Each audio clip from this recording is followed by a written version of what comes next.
Hi friends, welcome to AKP kitchen. இன்னைக்கு நம்ம கிச்சனில் பார்த்தீங்கன்னா ஒரு லஞ்ச் மெனு தான் நம்ம பார்க்க போகிறோம். ஓகேங்களா? அது ரொம்ப சிம்பிளாக செய்யக்கூடிய ஒரு பருப்பு குழம்பு. ஆக்சுவலாக என்னுடைய ஹிட்டான ஒரு மெனுன்னு பார்த்தீங்கன்னாலே தண்ணி பருப்பு குழம்பு தான். நம்ம சேனலில் தண்ணி பருப்பு குழம்பு தான் ஹிட்டான ஒன்று. பட் அந்த தண்ணி பருப்பு குழம்பு இல்லாமல் இது சாதாரணமாக பருப்பை போட்டு நம்ம தாளிக்க போகிறோம். அது அவ்வளோ ஒரு சூப்பராக இருக்கும். பேச்சுலர்ஸ் பிகினர்ஸ் எல்லாருக்கும் ரொம்ப ஈஸியாக இருக்கும். இந்த பருப்பு குழம்புக்கு நான் வந்து ஒரு உருளைக்கிழங்கு பொரியல் பண்ண போகிறேன். அதாவது சும்மா ஃப்ரை பண்ணி எடுக்க போகிறோம். அதுவும் ரொம்ப சிம்பிளாக இன்றைக்கி பண்ண போகிறோம். ரொம்பவே டேஸ்டியான பருப்பு குழம்பும் உருளைக்கிழங்கு ஃப்ரை தான் இன்றைக்கி பார்க்க போகிறோம். ஓகேங்களா? அதுக்கு நான் எடுத்துருக்கிறது, நீங்கள் அதாவது பருப்பு வந்து நீங்கள் எவ்வளோ வேணாலும் எடுத்துக்கோங்க. நான் வந்து ஒரு 100 கிராம் எடுத்திருப்பேன்.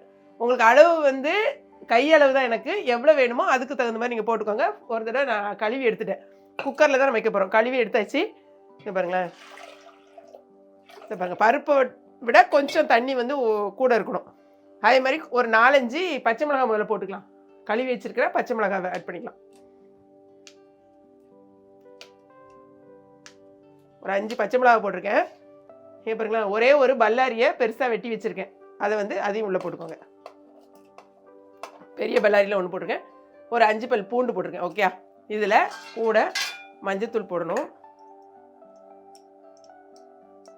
ஒரு 1/2 ஸ்பூன் மஞ்சத்தூள் போட்டுக்கோங்க. ஜீரகம் தாளிக்கும் போது நீங்கள் போட்டீங்கன்னாலும் ஓகே தான். அப்படி இல்லைன்னா ஜீரகம் இப்போ சேர்த்துக்கலாம். இப்போ வந்து நான் காயம் மட்டும் சேர்த்துக்கிறேன். பெருங்காயம் வந்து ஒரு 1/4 ஸ்பூன் பெருங்காயத்தூள். ஓட்டை ரொம்ப குட்டி ஓட்டையாக இருக்கும்.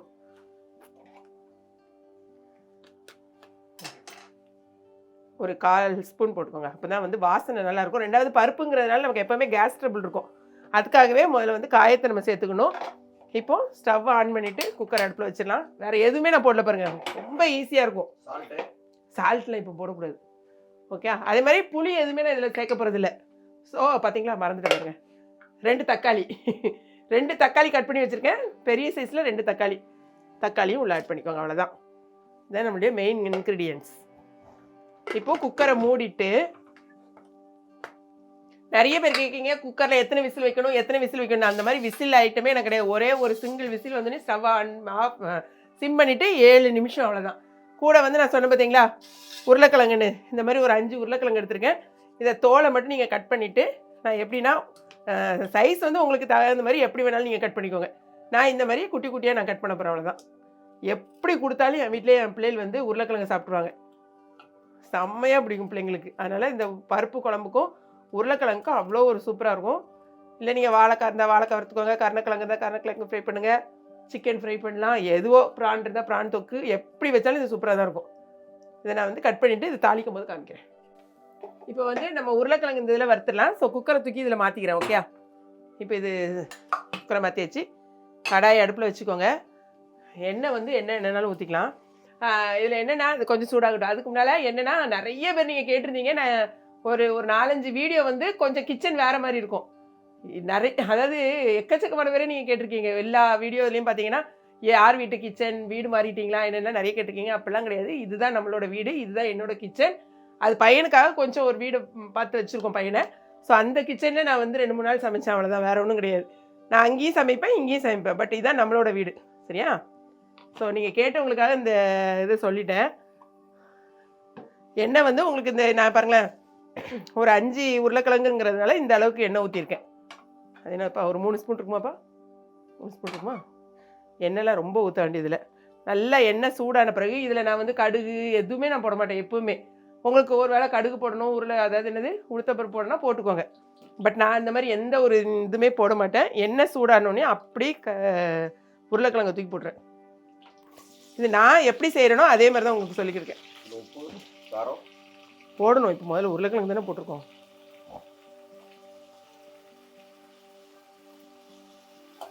நல்லா வந்து தண்ணியை வடிச்சிட்டு உருளைக்கிழங்கு அதில் போட்டுக்கோங்க.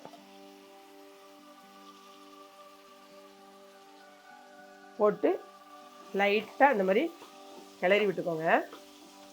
2-3 நிமிஷம் அப்படி கிளறுங்க. வேறு ஒன்றும் ஆக வேண்டாம். மீடியம் ஃப்ளேமில் வச்சு அப்படி நல்லா கிளறுங்க. அப்புறம் தான் ஒன்று ஆட் பண்ணணும். இப்போ பார்த்தீங்கன்னா அங்கே பாருங்களேன், உருளைக்கிழங்கு கொஞ்சம் லைட்டாக ஒரு அந்த வேகிற மாதிரி வந்துடுச்சா.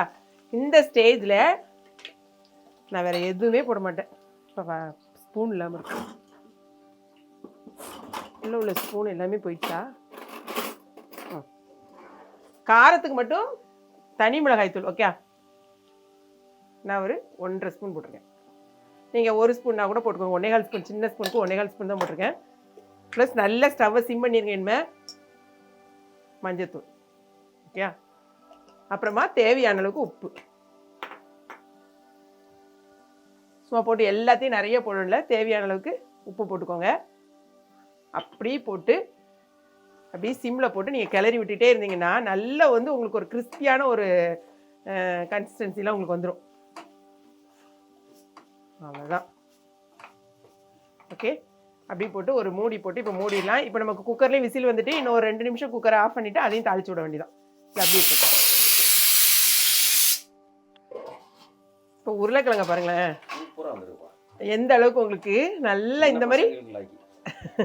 இதில் ஆக்சுவலாக ஆயில் வந்து இவ்வளோ ஊற்றவே வேண்டாம், நானே கொஞ்சம் கூட தான் வந்துடுச்சு. இன்னுமே நீங்கள் அப்படியே போட்டிருக்கணும். இங்கே பாருங்கள், நல்லா அப்படி கையை வைக்கிறதுமே நல்லா வெந்துட்டு பார்த்தீங்களா. ஆனாலும் அந்த மேலே வந்து ஒரு கிறிஸ்பினஸ் வர்றதுக்காக அப்படியே சிம்லேயே கிடக்கட்டும், ஒன்றும் பிரச்சனை கிடையாது. இப்போ நம்ம குக்கரையும் பாருங்களேன் ஆஃப் பண்ணிட்டேன்.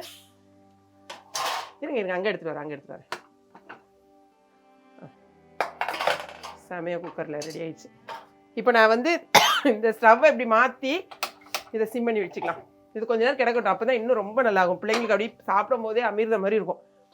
இப்போது இங்கே பாருங்க, ஜஸ்ட்டு இந்த பச்சை மிளகா இருக்குது பார்த்தீங்களா, நல்லா வெந்திருக்கும். நம்ம போட்ட டைம் வந்து எனக்கு கரெக்டான டைம், அதனால் இதை லைட்டாக இப்படி இது பண்ணி விட்டிங்கனாலே உங்களுக்கு வெந்துடும், அதாவது கடைஞ்சிரும்.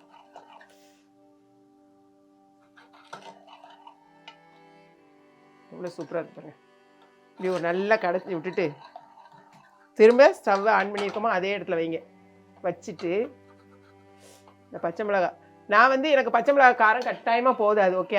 அதனால நான் கொஞ்சமாக இது கூட காஞ்ச மிளகாய் தூள் சேர்த்துக்கிறேன். தனி மிளகாய் தூள் கொஞ்சோண்டு ஒரு 1/4 ஸ்பூன் சேர்த்துக்கிறேன். நீங்கள் வந்து வேண்டாம் அப்படின்னா நீங்கள் அப்படியே விட்டுருங்க. எனக்கு இந்த பாருங்க கொஞ்சமாக நான் சேர்த்துக்கிறேன், ஏன்னா கட்டாயமாக என் பிள்ளைகளுக்கு காணாது. உங்கள் பிள்ளைங்க அவ்வளோதான் போதும், உங்களுக்கு காரம் போதும் அப்படின்னு சொன்னால் அதை அப்படியே விட்டுருங்க. ஓகே, இதில் கொஞ்சம் தண்ணி ஆட் பண்ணா கூட நீங்கள் ஆட் பண்ணிக்கோங்க. திக்காக இருக்கன்னு நினச்சிங்கன்னா திக்காக வச்சுக்கோங்க. அவ்வளோதான். இப்போது நம்ம சால்ட் எதுவுமே ஆட் பண்ணல. ஸோ உப்பு தேவையான அளவுக்கு குழம்புக்கு உப்பு போட்டுக்கோங்க. இப்போ ஸ்டவ்வில் பாருங்கள் ஒரே கொஞ்சோண்டு தண்ணி ஊற்றிக்கலாம், ஒரு 1/4 டம்ளர் தண்ணி ஊற்றிக்கோங்க. அவ்வளோதான். இப்போ நான் இதை தாளிச்சு விட வேண்டியதான். இங்கே பாருங்கள், இப்போ இதை பக்கத்தில் காமிங்க, சூப்பராக இருக்கா. இந்த பருப்பு குழம்பு நீங்கள் சின்ன பிள்ளைங்கள்லேருந்து எல்லாத்துக்கும் கொடுக்கலாம், காரத்தை மட்டும் கம்மி பண்ணிக்கோங்க, அவ்வளோதான். ஓகே, ஒரு கொதி வரட்டும். இப்போ நம்ம தாளிக்க வேண்டியதான். தாளிக்கிறதுக்கு நான் எல்லாம் ரெடியாக எடுத்து வச்சிட்டேன். இந்த கொதி வந்துச்சு பார்த்தீங்களா, இப்படி இருக்கட்டும். கடைசி தாளித்து அது கூட ஊற்றி கொதிக்க விட்டுலாம். ஸ்டவ் ஆன் பண்ணிட்டு கடாயை வச்சுக்கோங்க. நான் சொல்லி கொடுக்குறது இங்கே பிகினர்ஸ்க்கு ரொம்ப யூஸ்ஃபுல்லாக இருக்கும், ரொம்பவும் சூப்பராகவும் இருக்குங்க. பாருங்கள் என்னுடைய உருளைக்கிழங்க பாருங்கள் எப்படி இருக்குன்னு. இன்னும் 2 நிமிஷம் கிடக்கும். இது தயிர் சாதத்துக்குலாம் இந்த உருளைக்கிழங்கு அவ்வளோ ஒரு நல்லா இருக்கும். தாளிச்சு நம்ம இப்போ விட போகிறோம்.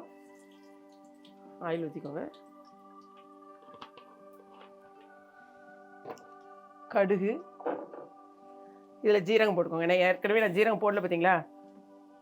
எண்ணெய் சூடாயிடுச்சு, கடுகு போட்டுக்கோங்க. கடுகு பொரியும் போதே கொஞ்சமாக ஜீரகம்,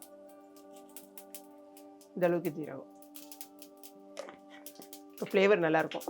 இதுக்கு கட்டாயமாக சின்ன வெங்காயம் தான் போடணும், அப்போ தான் அந்த ஃப்ளேவர் இருக்கும். அதாவது நாங்கள் திருநெல்வேலி தூத்துக்குடி மக்கள்லாம் யாராக இருந்தாலும் சரி கேட்டு பாருங்கள், நாகர்கோவில் கூட அப்படி தான் இருப்பாங்கன்னு நினைக்கிறேன். சின்ன வெங்காயம் தான் நாங்கள் நிறைய யூஸ் பண்ணுவோம்.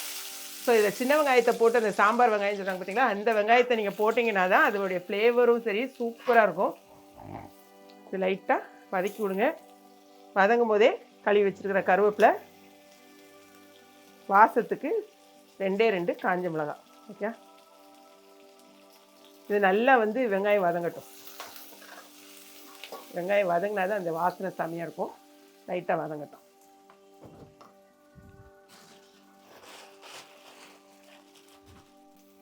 இப்போ வந்து நம்ம பொட்டேட்டோவை ஆஃப் பண்ணிடலாம். செம்ம சூப்பராகிட்டு இங்கே பாருங்கள், ரொம்ப நல்லாயிட்டா. இந்த மாதிரி இருக்கும்போது பொட்டேட்டோவை நீங்கள் ஆஃப் பண்ணி வச்சுருங்க, அவ்வளோதான். சூப்பராகிட்டு.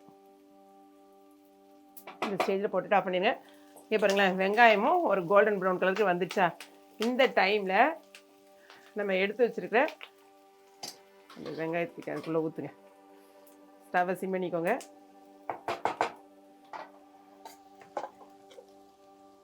கை சுடாதுன்னு கேட்காதீங்க, கை சுடலை. ஊற்றிட்டு கடைசியாக கொத்தமல்லி இலை. ஓகே, அப்போ தான் நல்ல அந்த ஃப்ளேவர் கரெக்டாக இருக்கும். அப்படி கொத்தமல்லி இலையை தூக்கி உள்ளே போட்டுருங்க. இது கொஞ்சம் தாராளமாக கொத்தமல்லி இலை போடணும். சூப்பரான பருப்பு குழம்பு நமக்கு ரெடி ஆயிடுச்சு. எப்படி இருக்குது பார்த்தீங்களா? குழம்பு பார்க்கும் போதே உங்களுக்கு சாப்பிடணும்னு தோணும். அந்த அளவுக்கு ஒரு சூப்பரான ஒரு பருப்பு குழம்பு நமக்கு ரெடி ஆயிடுச்சு. உருளைக்கிழங்கு ஃப்ரையும் ரெடி ஆயிடுச்சு. ஸோ நம்ம இப்போ சாப்பிட்டு பார்த்துலாம்.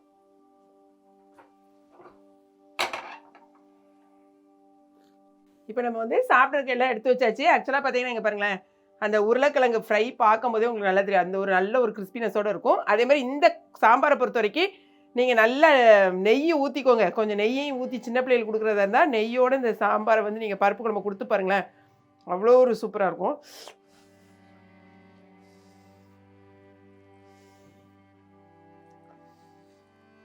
நிறைய பேர் சொல்லியிருந்தீங்க உங்கள் கிச்சனில் எடுங்க, அப்போ தான் நல்லா இருக்கு. நம்ம கிச்சனுக்கு வந்துட்டோம். ஓகேங்களா?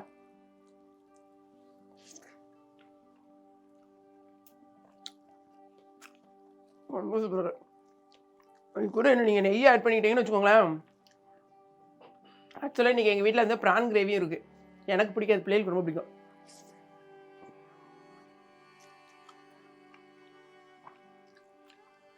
டேஸ்ட் வந்து அல்டிமேட்டாக இருக்குது, வேறு லெவலில் இருக்குது. இந்த வீடியோ வந்து நான் மேக்ஸிமம் எதுக்கு சொல்கிறேன்னா, பிகினர்ஸ் இல்லைன்னா பேச்சுலர்ஸ் அவங்களுக்கு ரொம்ப யூஸ்ஃபுல்லாக இருக்கும். கட்டாயமாக இதை ட்ரை பண்ணி பாருங்கள்.